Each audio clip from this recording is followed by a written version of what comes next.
¿Puede Dios perdonarlo todo? ¿Existe alguna persona que por sus acciones quede más allá de su misericordia? Este es uno de los temas más inquietantes de toda la Biblia, porque aunque Dios es amor, también es justicia. Y la Escritura sí, nos habla de personas, de almas, que no serán salvadas. No porque Dios no pueda salvarlas, sino porque ellas han cerrado voluntariamente la puerta de su salvación. Hoy te hablaré de 7 tipos de personas que, según la palabra de Dios, no pueden ser salvadas, si no se arrepienten. Prepárate, porque este mensaje puede ser incómodo, pero también puede ser lo que tu alma necesita escuchar. Número 1. El que blasfema contra el Espíritu Santo. Jesús fue categórico. En Marcos capítulo 3, versículo 29 dijo: El que blasfeme contra el Espíritu Santo no tiene perdón jamás, sino que es reo de juicio eterno. Este es el único pecado del que el mismo Cristo afirma que no puede ser perdonado. Pero, ¿qué significa realmente blasfemar contra el Espíritu Santo? No es simplemente decir una mala palabra, es mucho más profundo. Es rechazar, de manera consciente y deliberada, la acción del Espíritu Santo en el alma. Es ver la gracia y llamarla maldad. Es experimentar el poder de Dios y negarlo voluntariamente. Es apagar la voz de la conciencia hasta que ya no se escuche más. Es el rechazo total a la conversión.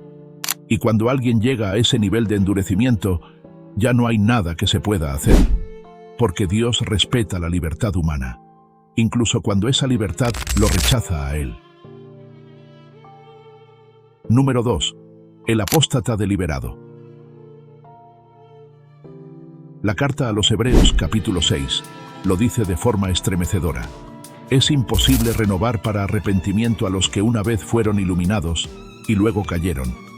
El apóstata no es alguien que duda, tampoco es alguien que cae por debilidad. Es aquel que ha conocido profundamente la verdad y aún así la rechaza con desprecio. Es alguien que ha probado la presencia de Dios y luego le da la espalda. Es como el traidor que, después de haber sido amado, se burla del amor recibido.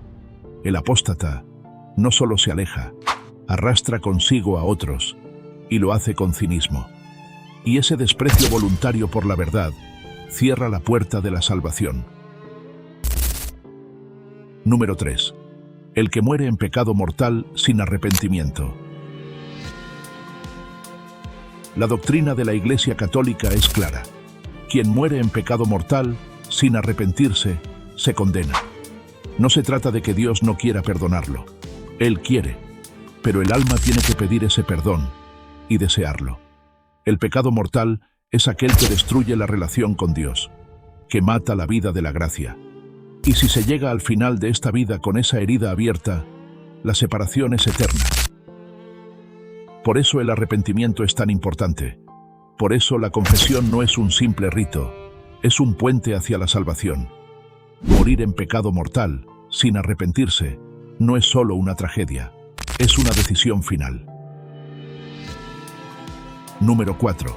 El orgulloso que no acepta la gracia. La soberbia fue el pecado de Lucifer y sigue siendo la raíz de muchos males. Santiago capítulo 4 dice claramente: Dios resiste a los soberbios, pero da gracia a los humildes. El orgulloso cree que no necesita de Dios, se cree autosuficiente, rechaza la ayuda divina, cree que puede salvarse solo, y ese orgullo es una coraza impenetrable. La gracia de Dios fluye como un río, pero solo puede llenar a quien se vacía. El orgulloso tiene el alma llena de sí mismo, por eso no puede recibir la salvación.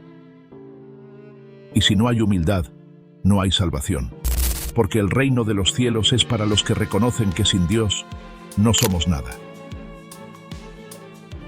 Número 5. El que endurece su corazón hasta el final.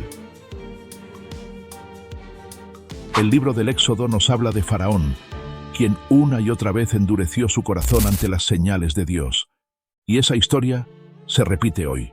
Hay personas que reciben advertencias, señales, oportunidades, pero no quieren cambiar.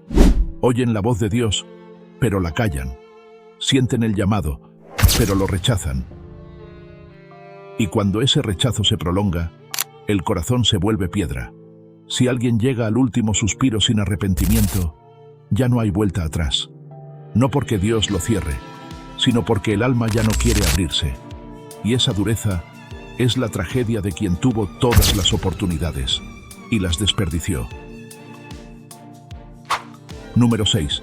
El que escandaliza a otros y los arrastra al pecado. Jesús fue muy claro en Mateo capítulo 18. A cualquiera que haga tropezar a uno de estos pequeños que creen en mí, mejor le sería que se le colgara al cuello una piedra de molino y se le hundiera en lo profundo del mar. El escándalo espiritual es uno de los pecados más graves, porque no solo destruye el alma del que lo comete, sino también las almas de otros. Es el pecado del que da mal ejemplo, del que promueve el pecado públicamente, del que confunde a los inocentes, del que justifica el mal como si fuera bien, el que arrastra a otros hacia la perdición, se hace responsable no solo de su alma, sino de las que ha dañado. Y ese peso es insoportable ante el juicio de Dios. Número 7. El que elige el mal como su Señor. Sí, hay personas que eligen conscientemente al mal.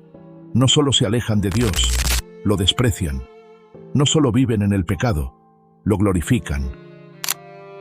Adoran lo oscuro, practican la brujería, el ocultismo, los pactos demoníacos, rechazan abiertamente a Cristo, reniegan del Espíritu Santo y hacen pactos con lo infernal. Estas personas cruzan una línea peligrosa, porque ya no están solo equivocadas, están poseídas por una voluntad contraria a Dios. Y Dios, en su respeto por la libertad, no obliga a nadie. Si alguien elige a las tinieblas, Dios no lo detiene, pero tampoco podrá salvarlo, si no quiere ser salvado. Estas son las 7 personas que, según la palabra, no pueden ser salvadas, si persisten en ese camino. Pero atención, este mensaje no es para que juzgues a otros, es para que reflexiones sobre ti, porque mientras haya vida, hay esperanza. Nadie nace condenado. Nadie está tan lejos que Dios no pueda alcanzarlo. Pero sí hay almas que cierran los ojos, que tapan sus oídos, que endurecen su corazón, y esas almas se pierden no porque Dios lo quiera, sino porque ellas lo eligieron. Hoy, tú tienes tiempo para abrir tu corazón, para dejar atrás el orgullo, el pecado, la tibieza, para volver a la gracia. Dios no quiere tu condenación, quiere tu salvación. Te espera, te llama, te busca, pero no entrará a la fuerza. Solo tú puedes abrirle la puerta. Así que hazlo, no mañana, hoy, porque nadie sabe cuándo llegará el final. Y cuando llegue, que no te encuentre entre estos 7, sino entre aquellos que, aunque cayeron muchas veces, siempre se levantaron con la mano de Dios.